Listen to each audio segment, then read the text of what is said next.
the attendees who are new and or haven't been here a while. I'm Brian Cohen, one of the organizers of PyRVA. Obviously, tonight we have Reuven Lerner, who is over in Israel. He is well known in the Python community and plenty of accomplishments that I'll let him introduce himself more formally, because truthfully, I can't list them all. Though, what is it? Acing the Python interview course? That's free. I went through it. It was pretty good. So I'll just give him a little shameless plug there. As usual, we have a PyCharm license to give away. So in order to enter yourself in the raffle, type "pick me" into one of the text channels on Discord, and our bot will pick it up. And at the end of the meeting, I will select a winner from that, and we'll get you hooked up with a free 1-year license to PyCharm. And with that, Reuven, I will let you take it away. All right. Well, thank you. Hey, everyone. Am I muted? Just so everyone else is aware, we will have someone recording tonight's lecture, so just be aware that that's going to happen.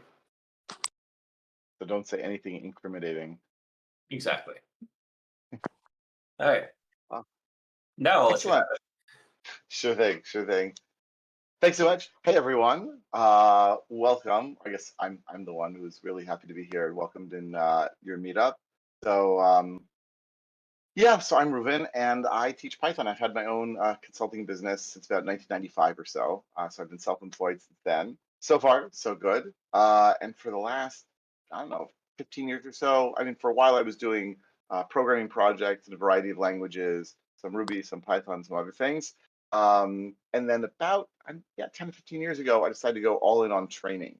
And so nowadays, my work is teaching Python at companies around the world. And so you might have heard that there's this little pandemic going around. So I haven't really been traveling that much recently, strangely. But before that, I was traveling quite a bit, going to different companies. Now I do it all online, do a lot of WebEx and Zoom and so forth. And I teach everything from Python for non-programmers all the way up to advanced Python workshops, basically every day, different city, different country, different company. And I have great fun doing that. In addition, so I came with a book. Do I have a copy of it around here? Yeah. So I published a book with Manning last year called Python Workout, which is 50 exercises to improve your Python fluency, many of them taken from my corporate training classes. I'm working now on a new book called Pandas Workout, which this talk is based on, which is similar, but for pandas. And I teach a lot of courses. I have a whole lot of video courses online as well. I do something called Weekly Python Exercise, which, as you might guess, is a weekly Python exercise. It's a bunch of 15-week courses to, again, improve your Python fluency. And in general, I try to be active. I have a YouTube channel. I'm on Twitter, doing that a lot more lately. Kind of fun to interact with people more. I blog. Generally, I just have a blast helping people understand Python better, and then getting questions from people that force me to rethink what I know and know it better as well. So I'm hoping that you will ask lots of questions, that you will force me to say, I didn't know that, and then go and research it. If I can find out the answer right away, I will. And if not, the odds are pretty good. And in the coming days, I will try to put something on YouTube, Twitter, blog, something like that to answer it instead. And so basically, let me share my screen here, which is, wait, I was able to do this before. Oh, I have to go to main stage. Oh, no. I'm sure I can figure this out. There we go. Share it. I'm going to share my screen one, go live. All right, so hopefully you can now see my Jupyter notebook. Yes, I see. Oh, I see. There we go. Perfect. So this is, of course, Jupyter, and I like teaching with Jupyter rather than using slides. It's more interactive, it's more interesting. I'm going to be live coding into this. And in fact, I am not only live coding it, but I am also auto-syncing it to GitHub. So I'm going to put this into the chat here. No, that is not the right place. This again, get this here. As you might know, GitHub actually knows how to render Jupyter notebooks. It's this cool combination of basically, I do stuff on Jupyter on my own computer. It is then Jupyter auto saves every minute or two. And then I have this thing called, I use this thing from PyPI called Git auto push, which takes whatever's in a directory, it commits it every 2 minutes or so. and then pushes to a repo. And I have it on GitHub there where you can view it. And I use this for my teaching so that people can view what I'm doing in Jupyter without us getting into the messy stuff of actually online collaboration and so forth. So you're free to look at this. This repo will be open not only now while I'm live coding, but later on. So anyone who wants to take a look, view it, clone it, and so forth is more than welcome to. So what are we going to be talking about today? We're going to talk about pandemic taxis. And basically, as I said, like we all know that well, as I said jokingly, and that's not so much of a joke, but sarcastically a few minutes ago, the coronavirus pandemic has been going around. It's been changing basically everything in the world for the last 2 years. Short story, back at the end of 2019, I was supposed to do a course because really in Israel, like Christmas is not a holiday, or it's not a holiday that like people take off for. And so I said, oh, I'll teach them. And then a company actually canceled on me. So I said, oh, I know what I'm going to do. And I turned to my son, who's now just turned 16. So at the time he was 14, I said, do you want to go to China for a week? I've gone there about 30 times or so to teach at companies there. So with like 2 days notice, we got him a visa. We popped off to China for a week, and I'm taking Chinese lessons. We met my teacher there. We saw the decorations for Chinese New Year about to go up on the trees. Came back, literally New Year's of 2020, and everyone said, wait, you were in China? Do you know what's going on there? And oh well, that was my last trip there, and we'll see if and when I go back. But basically, the pandemic has obviously changed a lot of things for a lot of people, and it's changed a lot of behaviors as well. And so, what I thought would be fun would be to try to identify a behavior that we can really understand and see if we can analyze in some ways. And it turns out that New York City, like many cities, at least in the West and democracies, is experimenting with making its data available in an open data sort of format and policy. And so New York's actually been doing this for years. And basically, they've been making available, like when I was a kid. So as you can tell, I'm from Israel, but I have an American accent. I grew up in the U.S. I came here when I was about 25 after college. And when I was growing up in the New York area, the way you took a taxi was you get in, you would tell them where you want to go, you would get there, you would pay them in cash, they would give you they would give you change in cash, and that was that. Nowadays, of course, it's much fancier. Now there's a computer in the back, you can pay with a credit card, it can annoy you with advertising and so forth. But the computer in the back is not just annoying you with advertising, allowing you to pay with a credit card, it's also tracking you. And so New York has years and years now of information about who, not necessarily who, but how many people are taking taxis and where they start and where they end and at what time of day and how they paid and all sorts of other stuff. And that's available as a free download. So what I'm going to do is we're going to experiment and we're going to use pandas to explore that. So what I have now in my current directory, and I did not save this data with you in the GitHub repo and I'm sorry about that, but they are too big. We do an ls minus l, you'll see, well, let's do a minus lh. You'll see that each of these files is like 600 megabytes for 1 month of taxi data. And so GitHub can only handle up to 100 megabytes unless you start signing up for new plans and change things and so forth. So this is actually my .gitignore. So if anyone wants these files, I can make them available to you. I'll just put them on my server or something so you can download them if you want. And so what I did was I took 4 different months of taxi data, and already you can start to see the differences in the pandemic. So we have January 2019 before the pandemic, July of 2019. So the New York City data, I don't remember exactly where it is. If you look for like Taxi Limousine Commission, New York open data, I think it's like that'll get you there. It's amazing. It's amazing stuff. I love using this data in my courses because it's like fun and rich and everyone sort of understands it. And basically we've got January 2019, July 2019, January 2020, and then July 2020. And you can already see in the size of the data how different things are. That during January, July of 2019, before the pandemic, we had about 600 megabytes of data per month. And during January, when the pandemic was just about to start, still that, and then bam, 70 megabytes. So it's like a tenth of the number of rides if we're just estimating from size, which is pretty amazing. Okay, so that's nice. What I'm going to try to do now is load it into pandas and try to understand it a little better and see what we can do with it. So I'm going to start off just by loading it up and seeing what we can do. And luckily, my computer should have enough memory. It shouldn't be a problem. I'm going to say here, well, first I'm going to say import pandas as PD. And the reason we do that is because everyone else does it. I must admit, when I started using pandas, I'd be like, I don't need this alias. I type quickly. I'll just say import pandas. And I discovered the fatal flaw with this idea, which is that I cannot go to Stack Overflow and copy and paste everything there.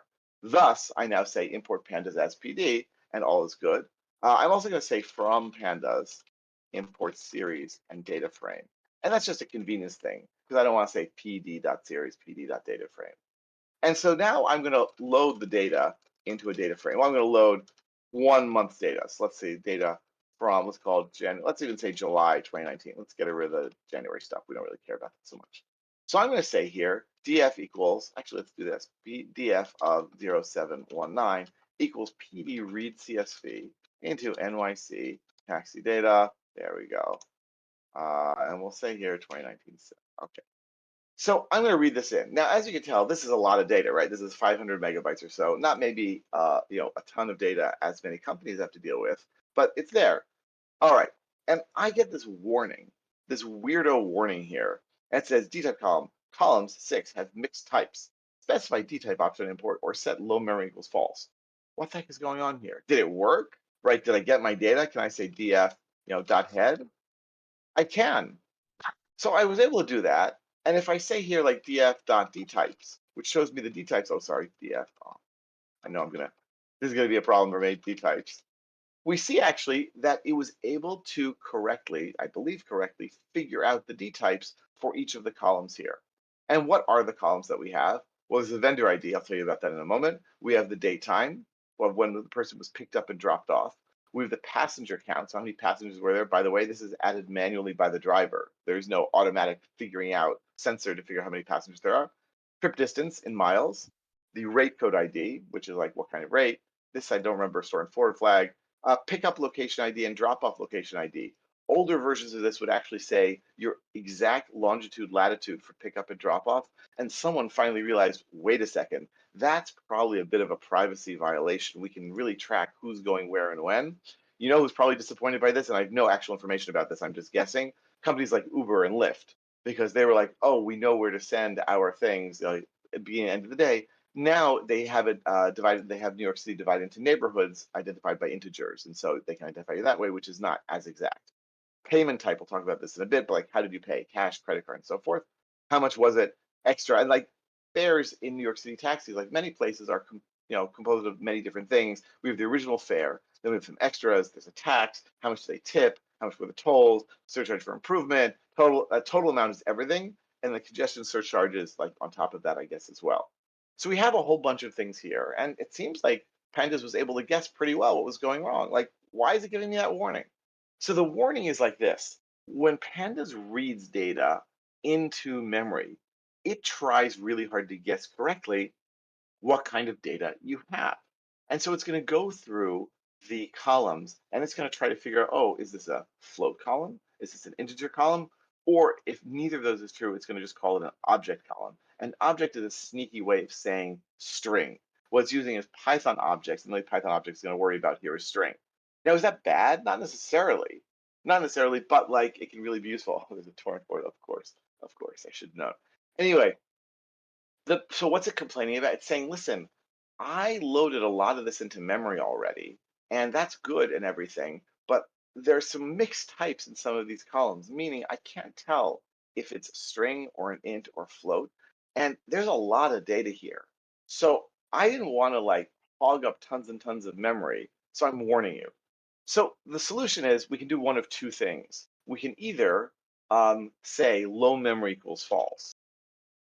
Actually, I'm going to do this in a separate thing so I don't mess up what I already have. I'm going to say here low memory equals false. And that basically means don't worry about pandas. I've got lots of RAM. Just read everything in and guess better that way. And if I do that, then we're totally fine. Of course, that assumes that you actually have enough memory in your system to load up this much data. And so we're going to do that. It's going to take a little longer because it is actually going to load it all in. And there we go. Well, no, actually not yet. No warning. Ta-da! And now if I say df of dtype of dtypes, plural, we're going to see we have all these here. I believe they're all going to be the same. I don't see any obvious differences between them, but it's not going to complain. And, we always want to stop it from complaining. The other thing that we could do, though, is we could pass it a dtype equals parameter, dtype equals, and pass it a dictionary. And that dictionary can tell it column name type, And if you specify it, well, then it's not going to guess. By the way, it's going to take way, way, way less time if you do that than if you have it guess. In fact, watch this. I'm going to say here, import time, time.time. Let's do start time. All right, fine. You know what I'm going to say here, time.perf counter. And then we'll say here, end time equals perf, time.perf. I get yelled at if I use time.time, even though it's like easy to remember. And then I can say here, print, right, took end time minus start time seconds. Let's do that. Let's see how long it actually takes to load all this data. And then we'll try the dtype equals and see what we can do on that. What was it, like 10 seconds, 15 seconds, something like that. Meanwhile, I'm going to copy all this in here into Emacs. I'm going to do a little Emacs editing magic. All right, watch what we're going to do here then. I just want to like turn this into a dictionary sort of thing. So let's do this. I'm just going to use a macro here in Emacs. So I'm going to say here, there's that. And then we're going to say da, da, da. Oops, do I want to do that? Oh no, this is what's wrong with doing macros. Then the play nest. So okay, let's try this once more. No, that's fine. Once more. Da, da, da. All right, and then I'm going to go there. No, back one. Do that. Da, da, da, da, da, da. Okay, and then I just run that several times. There we go. And now I'm going to turn this into a dictionary in Python. All right, and now I can get rid of this. And now, so that took 12 seconds to load.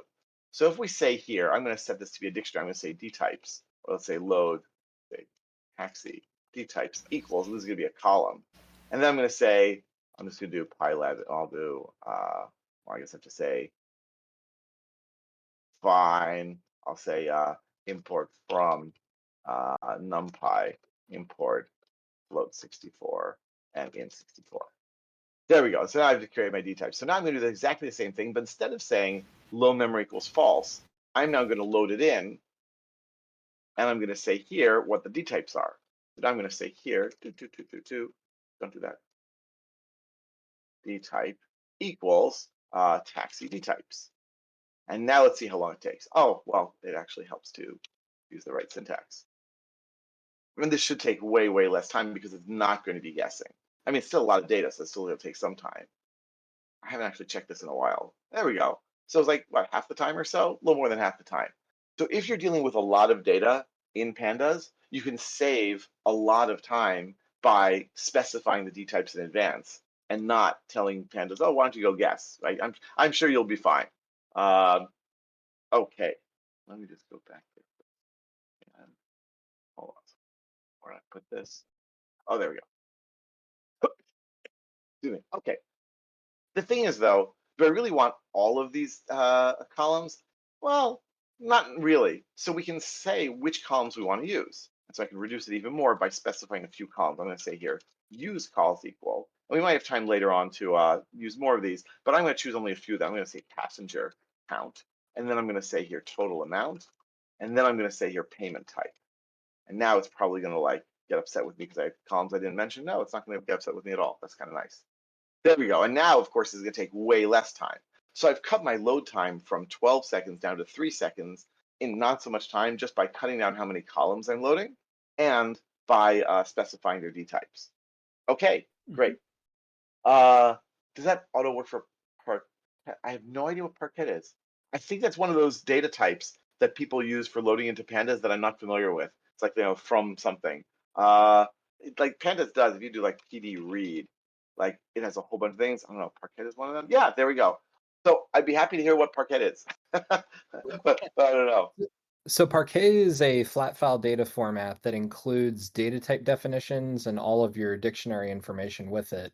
I was curious if it's done that way here, or if you knew anything about it, because I know that the relative difference of reading CSVs and processing them where I work is approximately 1/16th to 1/32nd the time if you use Parquet versus direct CSV.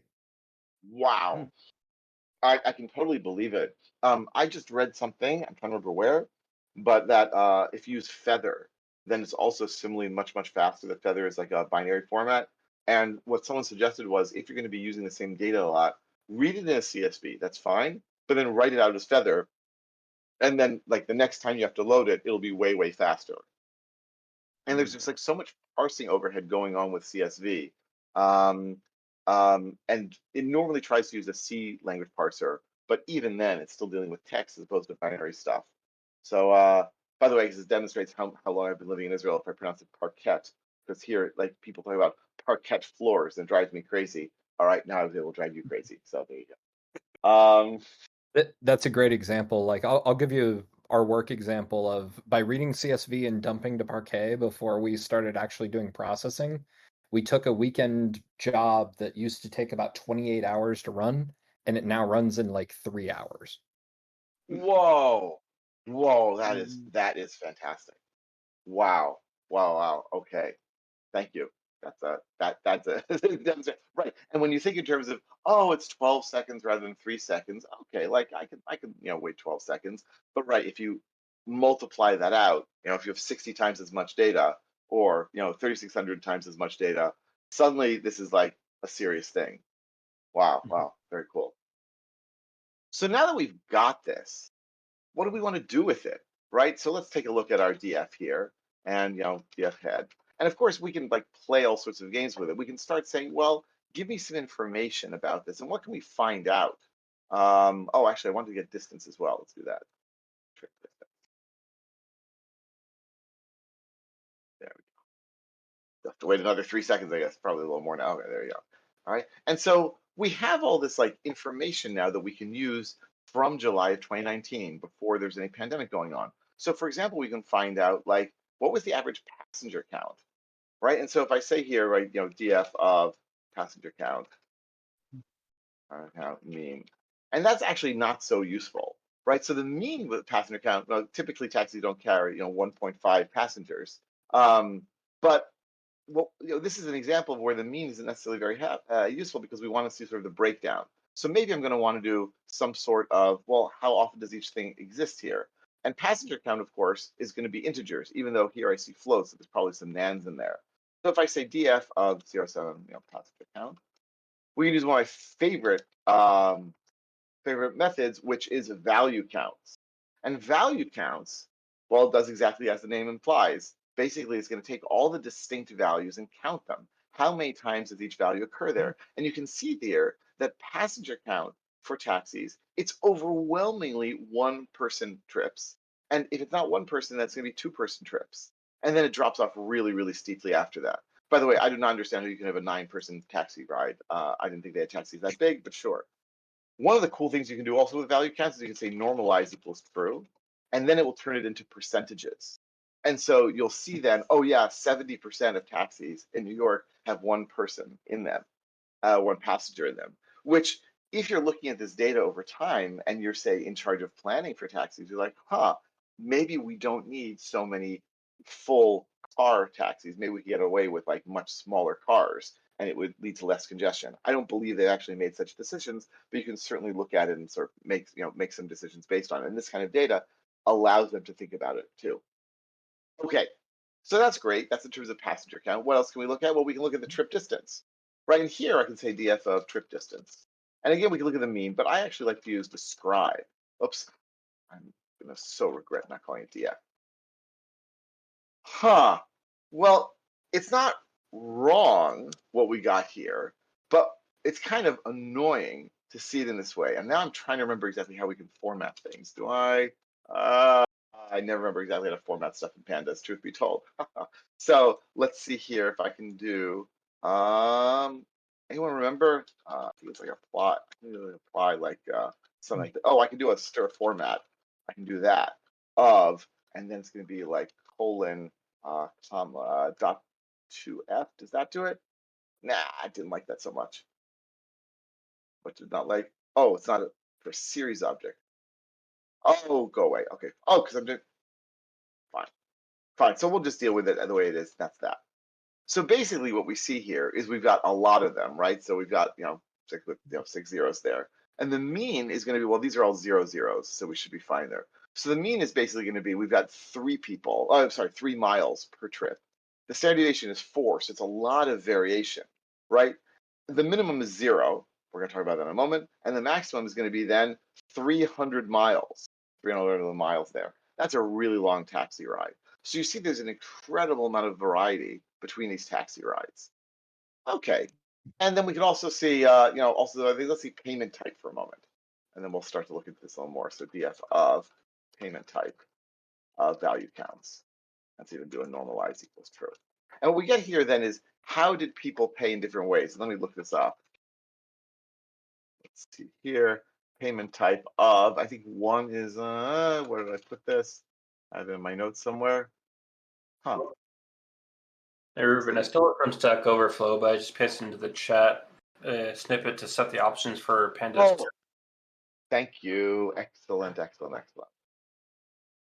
Oh, there we go. It's :F. That's what it is. Perfect. Thank you very much. Let's see. Why is That it makes it not? a lot easier to see the difference there. Yes. Absolutely. So here, so payment type, there we go. Payment type 2 is cash. And payment type, let me just see actually. Hold on a second. Hold on. I'm not sure why I don't have this in my notes here somewhere. Thought I did. Cash is, I guess I didn't write it down. So basically, we can calculate, I believe that cash is 1 and credit card is 2. So we can see still, no, I don't believe that hold on a second. Let me just see here. Let's see. I was sure that I written this down and I had not. I'm pretty sure actually that number 1 is going to be credit card, number 2 is cash. Wait, 28% was, I see. Goodness gracious. Okay, we're just gonna try this in one more second. Okay, no, cash is 2. Sorry. Yeah, cash is 2 and credit card is 1. I guess I'm still thinking back to the Stone Age when everyone used cash, but because you have the computer in the back, so 70% of people are going to use credit cards, 28%, 29% are going to use cash. Okay, excellent. So far, so good. The thing is, this is, of course, from before the pandemic. This is from July of 2019. Wouldn't it be nice if I could do some comparisons here with 2020 when the pandemic was in full swing? So let's go through and do this again, but we're going to do it now with the stuff from 2020. So I'm going to now scroll down here, and in a moment, we're going to sort of combine this stuff too. So I'm going to say here, 0720. I'm going to say here, 20. And then everything else is going to be the same. I can even do a little count to see how. And look at this. It took 0.4 seconds to load. Now, this should not come as a huge surprise, given that's about 1/10 the data. And then let's start to see, sort of compare things here as well. And then we can see what happens when we want to bring all this data together and combine in different ways. So let's look at the passenger count, value counts. Is that going to change at all? Right? So here's my guess. Right? My guess is going to be, well, maybe in 2020, July 2020, when people are like not so excited about being together with other people in a taxi, it's going to be even more one-person things. One-person taxis. But wait, what we could think about the other way around, which is all those one-person taxis are people working, right? They're going to and from work. So maybe actually, since no one is working in the city in New York, they're all working at home, it's going to go down. So if we look here, we'll see that, let's do the normalizing. It's true. We're going to see that, well, actually, it's even higher, right? So one-person taxis were 70% here, and here was 76%, so it went up, right? And two-person taxis in 2020 were 12%, and here they're 15%. So really, like the number of people taking so the number of one-person taxis went up, and the number of two-person taxis went down. All right, that sort of fits with my initial guess of people do not want to be around other people during a pandemic. What about how they paid? Take a look at that. And so we can say here 0720, right? And so we can see here, let's just compare. So originally 70% were paying with credit cards, and here 66% were paying with credit cards. And that goes 100% against what I would have expected and guessed. I would expect more people would pay with credit cards, as no one wants to be passing cash back and forth, because everyone at that point was just like terrified. I mean, maybe not everyone, but a lot of people were terrified. And no, actually, people used more cash during the pandemic. Okay, so this is like interesting to see. But is there any way, this is kind of annoying that I have to go back and forth between this data frame and that data frame. Is there any way that I can sort of coax pandas into having this all together, into doing something, sort of having it all? And the answer is, of course, yes. So what I'm going to do here is, let me just like bring this up here. Yeah, there we go. So what I want to do is now combine these two data frames into a single data frame. So I can say is df equals, and well, how do I combine them? What we definitely don't want to do is df of 719 plus df of 0720. That, even if it would work, would be disastrous. Because when you do that sort of addition in pandas, what it's going to do is look across the index, and it's going to add things across the indexes. That is not what we're interested in doing, especially since the index here, if we look at it, 719 head, the index is just a bunch of integers. So what it would do is add the column, like watch this. If I do df7, 19 head plus df0720 head, right? What it's going to do is for row 0, add the passengers to each other, add the distance to each other, add the payment type to each other, add the total amount to each other. Super, super not useful. And as always, computers do what you ask them to. They don't do what you want them to do. And so here, this is like not a good idea. Don't do this. What do I want to do? Well, I want to combine them, sort of stack them top to bottom. Stack is like a loaded word. I don't want to use stack here. But I want to have like all the ones for 2019 and then all the ones from 2020. But wait, do I really want to do that? The answer is yes and no. I want to do that, but I want to be able to distinguish between them. So what I'm going to do now is I'm going to add a column to each of these data frames, indicating the year in which, of the data frame. I'm not going to load in the other months. I'm going to go to the January stuff. So what I can do is I can say df 0719, and I can just say here year equals 2019. And when you do that sort of assignment, it then goes into each of the rows. 20 equals 2020. Bam. So we're going to add that all together. And so now if I say df 0719.head, we now see that has the year 2019. Now if I do 2020, we've got 2020 in there. Now, is that useful? Yeah, it's going to be really useful when I combine these two things.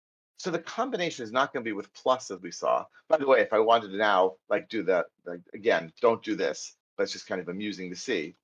Oh, well, now I have information from the year 4039, right? If that does not indicate that we made some mistakes here, that's bad. So what do I really want to do? I'm going to combine them into a new data frame. I'm going to say pd.concat. And then I can pass it a list of data frames, df of 0719. And then df of 0720. And what I can do then is say, this is my big df. Okay, and if I do that now, well, df of everything, df of head is going to be this. Well, let's just do a df of shape.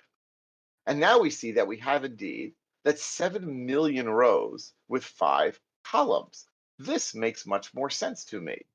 And so now what we can do is we can start pulling out this information, not comparing here and comparing there, but I can start doing it with grouping. Because now what I can do is I can say df, let's say passenger count, right? And let's say here, mean. I'm still going to use the mean. Well, let's yeah, 5. And I can still get that. But what I can also do is group it. I can say, tell me, what is the mean passenger count for each year? And what we're going to do then is we're going to say df group by year. And that gives me back actually a group by object. And the group by object allows me then to say, let's apply our query to per year. Well, watch what's going to happen now. Actually, I can just do this in a new place here. Actually, it's not only going to give me mean passenger count, right? And then what it's going to do is for every column that it can, and here it can because they're all numbers, for every column that it can, it's going to give me what's the mean passenger, what's the mean value. So what's the mean passenger count for 2019 versus 2020? We can see that actually, as we saw before to some degree, the mean passenger count went down. The mean trip distance went up. So people are going farther with fewer people. Now the payment type, that's ridiculous, right? We don't need the mean payment type. We can maybe read something into that the number went up. But here we've got a categorical data. And so interpreting this as anything other than like a little fuzzy is kind of silly. and the total amount. So people basically in 2020, they spent less, but they went farther. Whoa, what does that mean? That's right, it means there must have been less traffic. Because typically, the farther you go in a taxi, the more you pay. But of course, if you're waiting, you're also going to pay more. So this jives with many of the things that we would expect. We expect fewer, first of all, we know that there are many, many, many fewer rides. In fact, if I were to say here DF of group by year, let's do a count. How many were there? And we can just do a passenger count here. And watch this, I can like slice it off. I can say DF of passenger count. And we see indeed that there were like 10 times as many, or maybe 9 times as many passengers in 2019 as in 2020. So we have indeed many, many, many fewer people taking taxis. We have them going, we have fewer passengers, we have going slightly farther, and we have them paying less money. Okay, any questions so far? I don't see any questions so far, but like, you want to ask anything? Or I can go on, I'm going to go on a little bit more, not a huge amount more, but a little bit more to play with it. I just find this cool and fascinating. Let's take one or two other things. What if I want to find out, let's see. How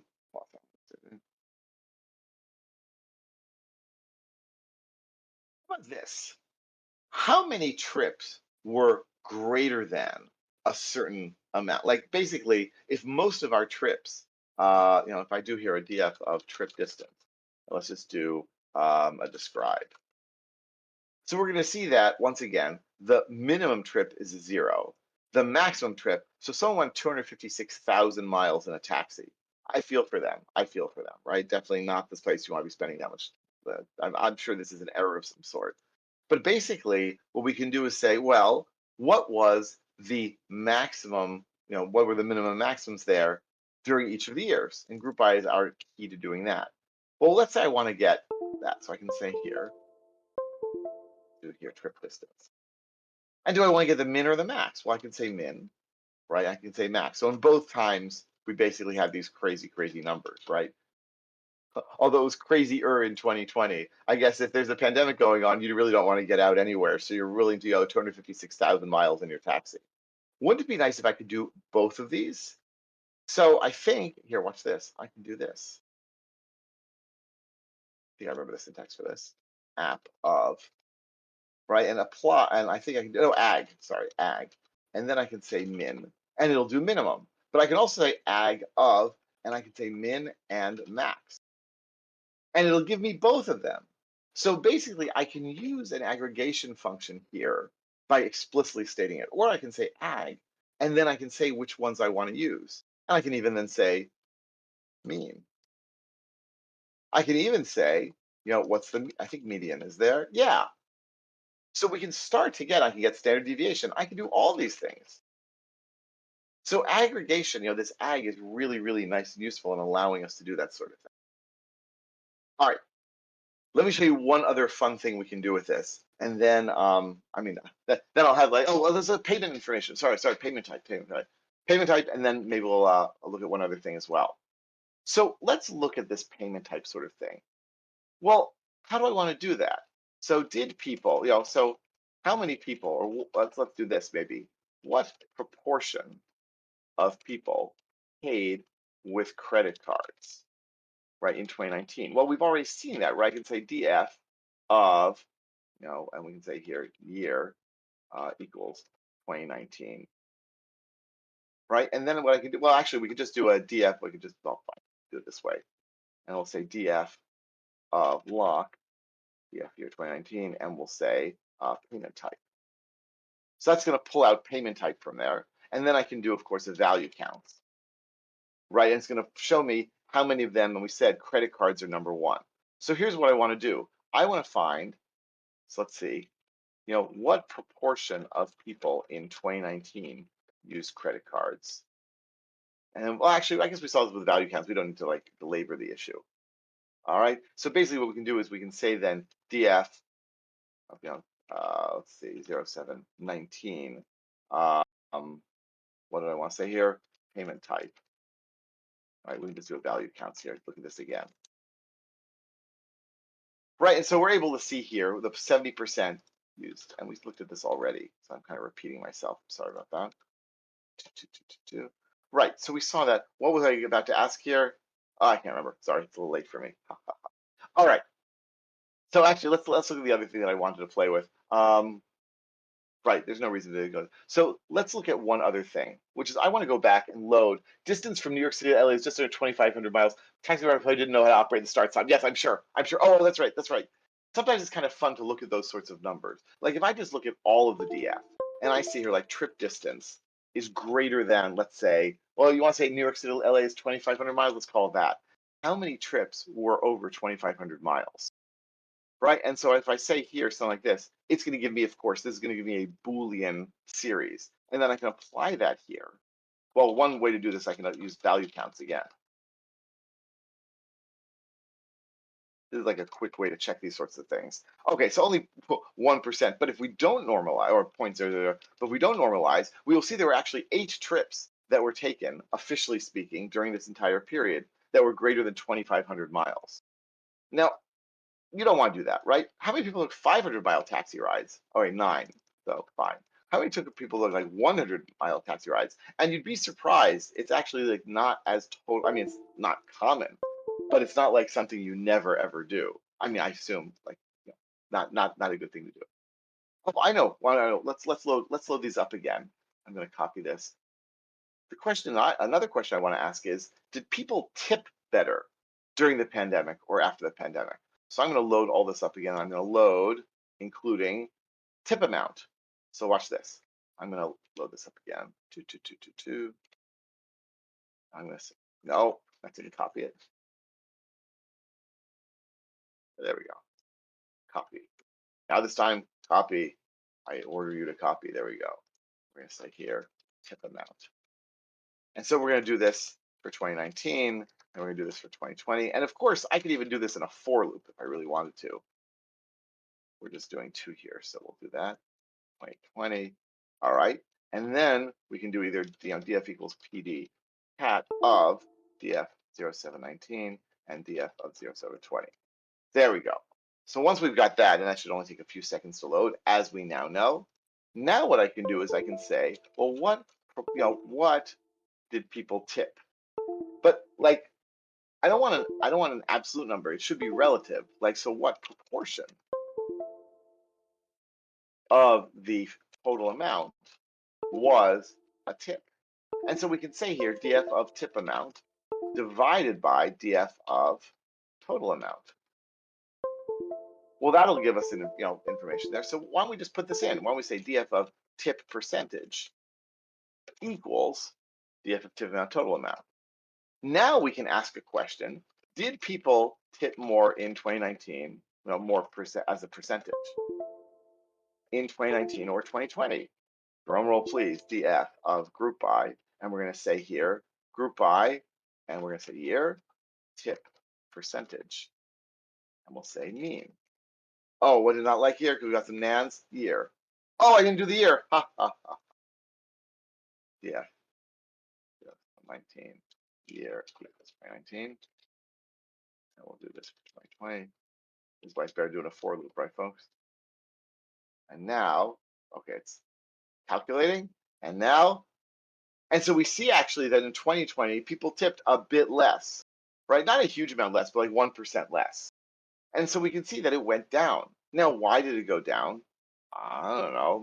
You can make all sorts of assumptions about it. If we wanted to, we could go through and see where people were going to and from. I'm guessing we would see that many, many fewer people were going to and from office areas. And maybe we could make this guess.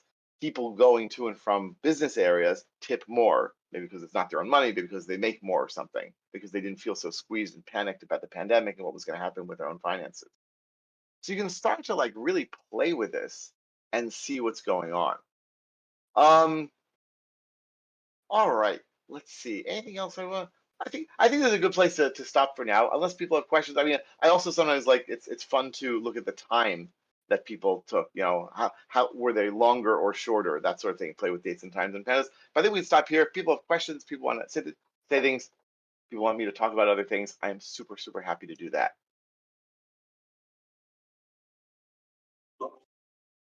Stunned silence. I was curious. is there an easy way to trim off some of those, maybe those higher numbers like 256,000, where you say anything greater than 10,000, just remove it? Absolutely, absolutely. So yeah, so one of the exercises I sometimes give people in my courses is like, how many taxi rides actually gave you money back, right? And then I'll deal with the distance. And like, why would you want to do that? Because you have these weird outliers, right? So we can say like df of total amount is less than 0. So the way you would do anything like this is you set up, you say, what's the column you want? And then what's the comparison you want? And we get back a Boolean series. And then what we can do is we can apply that to our data frame. And we get back, so this is going to give me, only show me rows where the total amount was less than 0. So you can see that the indexes then are like, sort of jumping up there. I can do a count. And it's going to tell me that they're like 16,000. That's right. Now, as a percentage, that might not be so much. But there were like 17,000 taxi rides where the amount was less than 0. People got a bounce back. So if I want to get rid of those, how would I do that? Well, what I can do is I can say, for example, I can say df of not. Because remember, this is giving me back a Boolean series. So if I get the Boolean series, this is going to be false, false, false, false, false. And if I do a not in front of it, it's going to be, well, parentheses. Or not. Oh, I didn't like that so much. Anyway, what I can do, though, is I can say df of this and then flip it. I can say, oh, there we go. And then what I can do is say not here. And now, what am I getting wrong? What am I getting wrong here? Invert not support for the input type. Whoa. Maybe put the mask in parentheses. Yeah, hold on a second. It might be doing not of just the column and not the comparison. Oh, you're right. Thank you. And so we want to do the not here. No. Huh. No. I would say you mean like yes, like that? Okay. Yeah. There you go. Thank you. You could also do so now we 0 too, but yeah. So basically, what I can do here, and then I can trim it. Then I can assign it back there. So now get rid of amounts less than 0. And so I can do the same thing for long distances. So get rid of distances, greater than, let's call it, 500 miles. So then I just have to do the same sort of thing here. I can say here, trip distance is greater than 500. And now, our count is going to be a little lower. But yeah, if I do a df of trip distance dot mean, what's going to be, well, actually, let's do a describe. And it's going to get rid of some of those crazy, yeah, now the max is only 400 miles. Sweet. Thank you. Great. Sure. My pleasure. Any other thoughts, questions, ideas? I can never play with this data enough. It's just I find it endlessly fascinating. Maybe it just makes me a nerd. Actually, I think it's using the Panda stuff that makes me a nerd. The taxi stuff makes me a different sort of problematic person.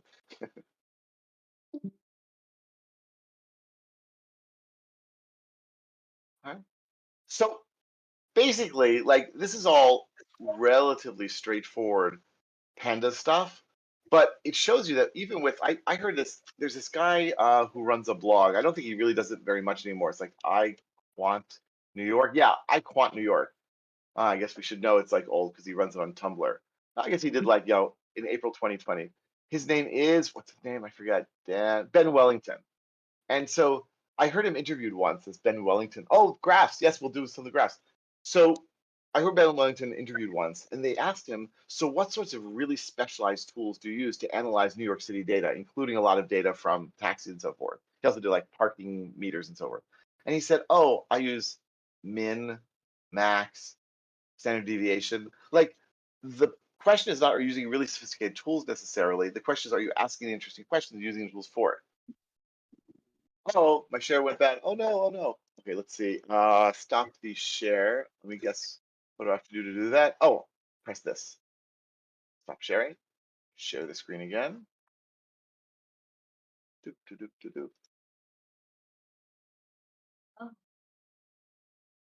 Better now, hopefully.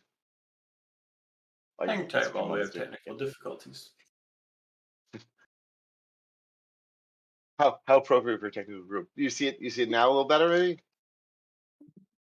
You're still broken. Huh. I think what that could be. Maybe disconnect and then rejoin Discord. Sure. Oh, now I Are can you hear you. doing that? Oh, fantastic. All right, now you're back. Excellent. So something happened. I would say it was like lots of people using. Oh, my audio was out even. Oh goodness. I really fine. Thank you It's for been letting like me know. 5 minutes since we heard anything, but yeah. No. Oh my goodness. Well, that was all the most brilliant things I had to say. So there you go. I mean, I would blame, like, lots of people in Israel using the internet right now, but At given that's like 2:30. 2:30 in the morning here, seems unlikely. Yeah. Okay, so let's see. Chris has this question. Can we graph when the start time of trips happened to see if 2019 was mainly during business hours? Ooh, that is a great question. So let's see what we can do with that. All right, so I'm going to reuse this loading thing that I did before, but we want to add then the start time, and we're going to have to add some extra stuff as well. So head of New York City taxi, just want to like see the columns. All right, and so we're going to want here, oh, here we go, pick up date time. Perfect, that they did not change. So I'm going to add this here then. And we'll add this here as well, but this is not going to be sufficient. Because what we're going to see then, I'll do this first this way. So it's going to load everything up. That'll be very nice, but you're going to see that this column is not really what we want. df, well, let's do a dtypes here. And this tpep pickup datetime, it might look good if I do a df head. But actually, even though it looks good, it's actually object, which, as I mentioned before, means string. Okay. Oh, I guess that explains why people were leaving, huh? I mean, not just, sorry about that. So basically, this looks like a string, and I don't want it to be a string. I want to know, like, I want to have an actual date time value there. So what I can do is I can say in my loading, parse dates equals tpep. Let's, if we're already doing this, let's do then drop off date time. Why not? And then we say tf pick up date time and tpep drop off date time. All right, so what that's going to do is tell Pandas when it loads things up, hey, these two columns, parse them as dates. So what I'm going to do here is I'm going to replace that there. Very good. Okay, and now we should be, actually, I want to then change that dictionary. Taxi, what did I call it here? Taxi, dtypes. I want to change this dictionary so it'll actually not, it's going to be NP type. Oh, you know what? Let's see if it just ignores this. Let's hope. If I tell it the D type to be object, but then I say parse dates, I wonder what it's going to do with that. All right, and so now if we take the D types, yes, it's a datetime 64. Yay. So now if you do so this is datetime 64, I think it was 64-bit datetime. And now if we look at the head, it looks the same, right? Datetime pickup, datetime drop off, but it's not at all. It's a datetime object. So I can say, for example, df of tpep picked up datetime. And then I can apply different things to it. I can say like dt, let's say hour, and then it'll give me the hour at which we had things. So now what we can do is, someone had suggested, what was it? Chris was asking, well, let's find out, was it during business? Let's find out the start time of trips. So what I can do is like something similar. We can find out, the start time of trips in 2019. Let's do like maybe I'm trying to think what the best way would be to do that. Maybe what proportion was, let's say, at 8 a.m. Right? So we can say 8. Well, it's going to be like kind of funny, right? df of this. Right? So that's going to pull that out. And then what I can do is I can say here, dot, and this gives me, of course, a data frame back. So because it's giving me a data frame back now, so now we can find out dot group group by, we'll say year, and we'll say count. And this will tell us how many, I mean, it's a little excessive here, but how many were at 8 o'clock? Well, that's really not what we want, right? Because we want the proportion. So maybe what we need to do, oh goodness, I see everyone was having problems. I'm so sorry. Huh. Oh, good. Tavian, I like you. So basically, maybe we want to find out how many there actually were. So what I can do is I can say here, let's just get rid of some of this stuff. I'm just trying to think here. Let's do this. Let's do a df lock, and let's just do the pickup date time.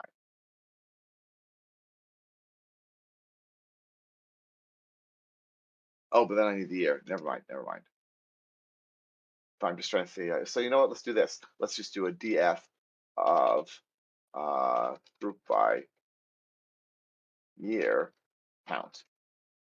Right, and that's going to give us this. So I wonder, yeah, we should be able to calculate this together. Watch this. I'm going to do this. Keep that pickup date time divided by this. It's really ugly. You know what? I'm going to do this a slightly different way. I'm going to say here, count.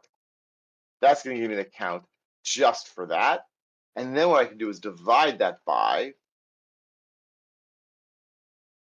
all of them. Pickup date time. I think this is actually a reasonable calculation. And so we see then 4%, and that's about the same, unless I'm somehow messing this up. So basically what I did here was, let's just sort of go through this. So I said, well, how many of them were at equals 8? Well, maybe 8 is too low. Or maybe I want to say more than 1. So what I can say is in. I can say here our, I think I can do is in on that. Let's find out. And we can say here 6, 7, 8, 9. It wasn't closed. What am I doing here? Oh, I need that there. Yes. Yeah.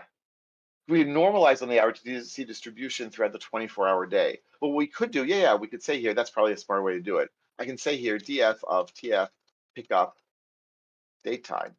And then I can say .dt.hour, and that's going to give me a series of hours. And then I can say value counts. I can say normalize equals true.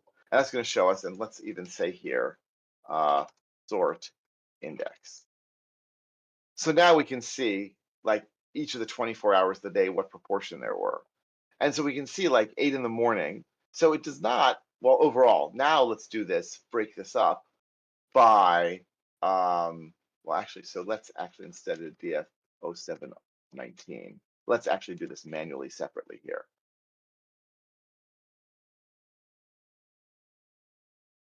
And so we can see here, back in 2019, we had about not even that, starting at 6 a.m., we had 2%, then 3%, then 4%, 5%, something like that there.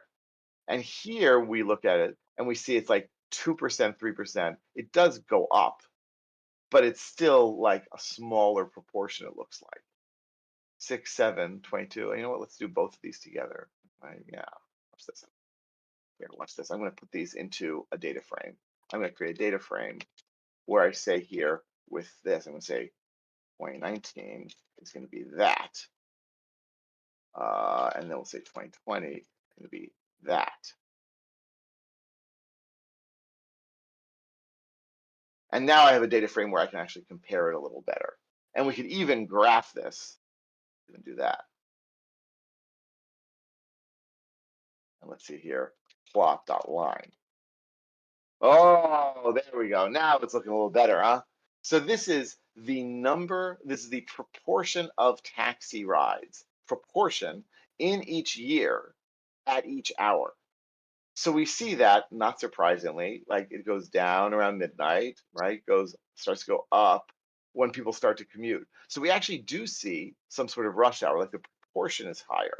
The proportion is this, sort of the same. We see it skyrocket during rush hour. But we then see that the proportion continues to go up in 2020, which is interesting. Trying to think what that would mean. Basically, like steeper up and steeper down. So, well, you know what? It makes sense. People were not using public transportation. So as the day wore on, you had lots of people like using it during the day here. That's like my quick 30-second or 3-second interpretation of that. All right, I think it's kind of neat. And I love the fact like this is of course what we call sort of oh, now I'm forgetting exactly what the term is. People weren't working through the day, so they travel more, right? That makes sense. That makes sense. And of course we can play all sorts of games with this. Like we can we can look at the distances and how far they're going. Well, we did that already, but sort of compare them as well. All right, other questions, thoughts, comments, etc.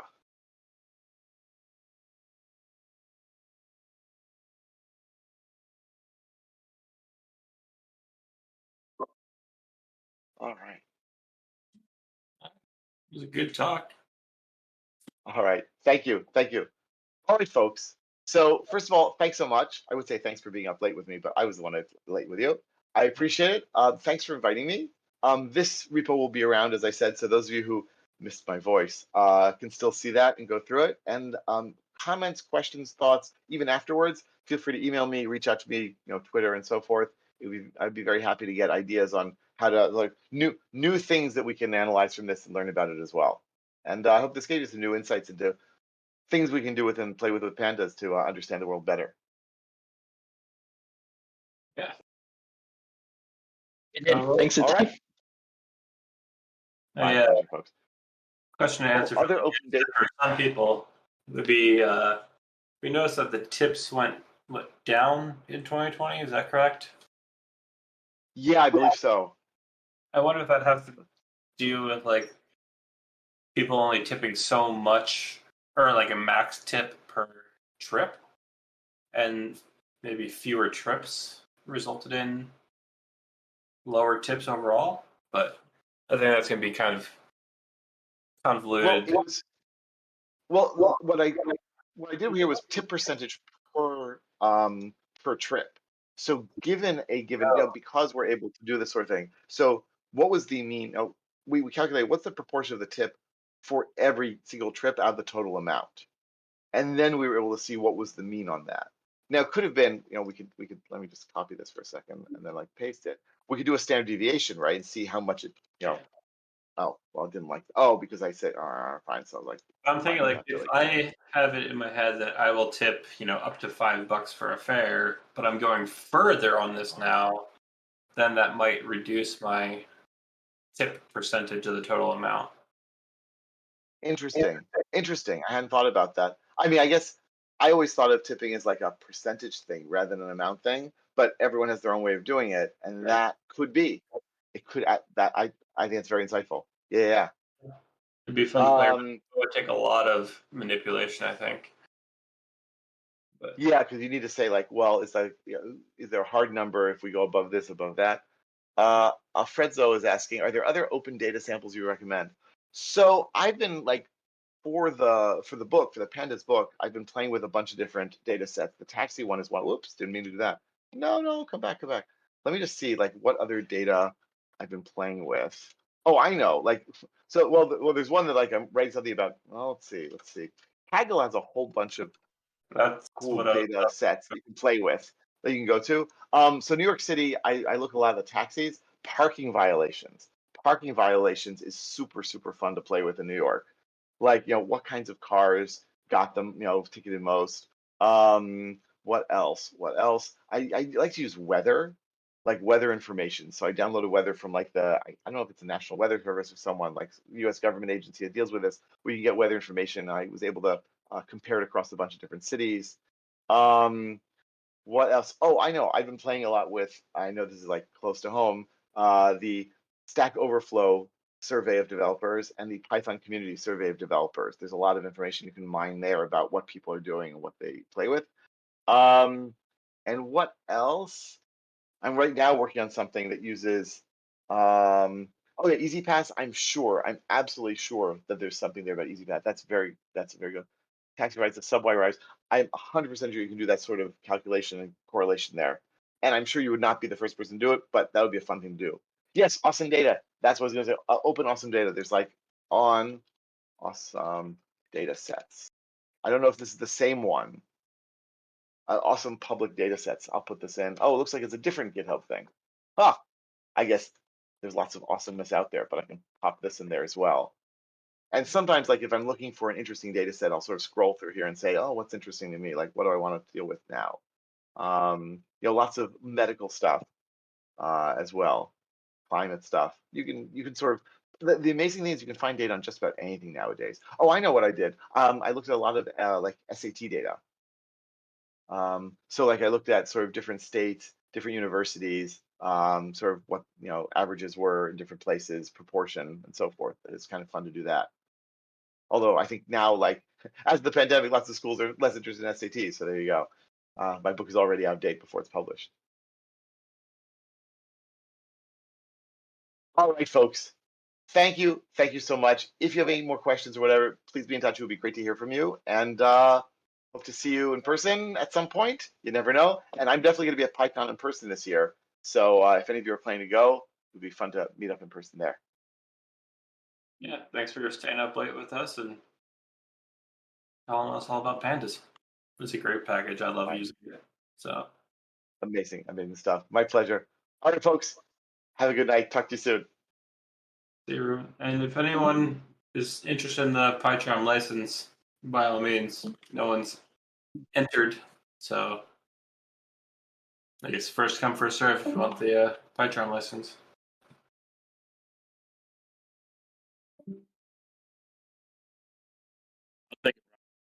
Anyone else, or are we just going to let Chris get away with it? I'll have to throw in some competition there.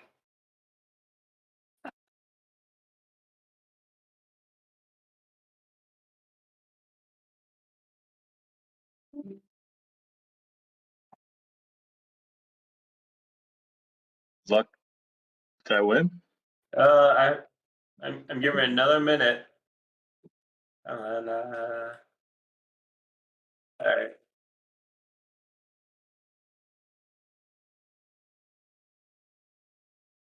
All right. Who used to be a golden Kiwi? They already signed off.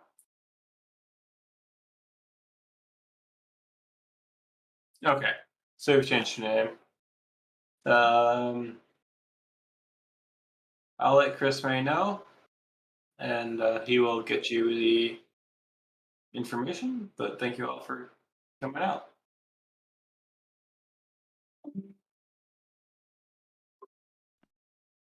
Thanks, Brian. Awesome. Yeah. Thanks for being here, Dan.